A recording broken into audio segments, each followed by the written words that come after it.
Obat Hati, Renungan Harian, Bugar Selamanya, oleh Maurice Vanden.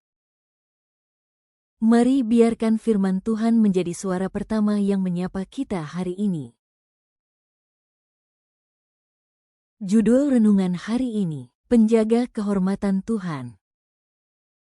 Ayat inti renungan hari ini, 1 Petrus 4 ayat 12 dan 13. Saudara-saudara yang kekasih, janganlah kamu heran akan nyala api siksaan yang datang kepadamu sebagai ujian, seolah-olah ada sesuatu yang luar biasa terjadi atas kamu.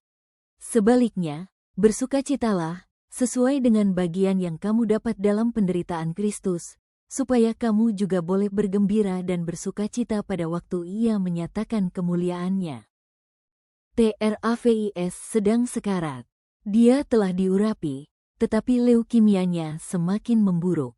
Awalnya dia mengeluh, "Mengapa ini terjadi pada saya?" Suatu malam Roh Kudus mengesankan dia dengan pemikiran bahwa dari semua anugerah yang dapat diberikan surga, penderitaan bersama Kristus memberikan kehormatan tertinggi.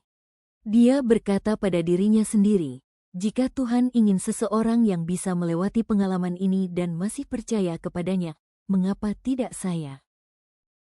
Namun meski merasa damai dengan kehidupan kekalnya nanti, Travis terkadang masih membangunkan ibunya di malam hari. "Bu, saya takut. Saya tidak mau meninggal pada usia 18 tahun. Ibunya akan berkata, "Nak, kamu hanya akan tidur saja dan selanjutnya yang kamu tahu, kamu akan melihat wajah Yesus." Bayangkanlah hal itu. Menjelang akhir, Travis bangkit dan pulang ke rumah. Senin dia bangun dan berkata, "Saya merasa sakit." Mereka memasukkannya ke dalam mobil dan berangkat ke rumah sakit. Dia berkata dia harus pergi ke kamar kecil, jadi mereka berhenti di restoran Dennis. Toiletnya hanya memiliki 2 bilik. Kedua pintunya terbuka, tidak ada seorang pun di sana. Ketika ayah berusaha membantu, Travis berkata, "Saya kesulitan bernapas. Ayah lebih baik menghubungi 911. Pada saat itu terdengar suara dari bilik sebelah berkata, "Travis, tidak apa-apa, kamu akan baik-baik saja." Ayah kemudian memperhatikan sepatu dan celana panjang setelan sutra biru tua. Saat ayah pergi untuk menelepon, ibu masuk ke dalam. Suara itu melanjutkan, "Travis, tidak apa-apa, saya di sini." Para medis menempatkan Travis di tandu. Pada titik ini orang asing dari bilik yang lainnya itu keluar, menuju ke arah kepala tandu, dan menatap wajah Travis. Travis, yang sedari tadi memandangi ibunya, menatap wajah orang asing itu. Para medis bertanya, "Apakah Anda ayahnya?" "Tidak, saya temannya." Dia terus mencondongkan tubuh ke arah Travis saat mereka membawa dia ke ambulans.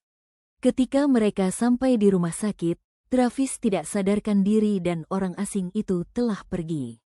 Tidak ada seorang pun yang pernah melihat wajah orang asing itu sebelumnya kecuali Travis. Mereka bahkan bertanya kepada resepsionis di restoran apakah dia melihat seseorang dengan setelan jas sutra biru tua. Dia menjawab, "Tidak ada orang berjas sutra yang datang ke restoran Dennis." Mungkinkah malaikat Travis menelepon 911 surga? "Tuhan, ini adalah sebuah kasus khusus. Bisakah engkau menyisihkan waktu 5 menit dari salah satu pengawal kehormatanmu?" Dan dia melakukannya.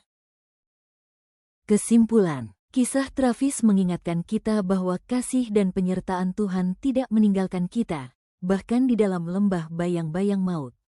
Ketika ketakutan manusia muncul, Tuhan mengutus penghiburannya pada waktu yang paling kita butuhkan, kadang melalui orang, kadang melalui malaikat, kadang melalui damai yang sulit dijelaskan. Iman sejati adalah mempercayai Allah bukan hanya ketika hidup berjalan baik, tetapi ketika kita berada di titik paling rapuh sekalipun. Doa hari ini, Tuhan yang setia, terima kasih karena Engkau selalu dekat, terutama ketika kami merasa takut dan lemah.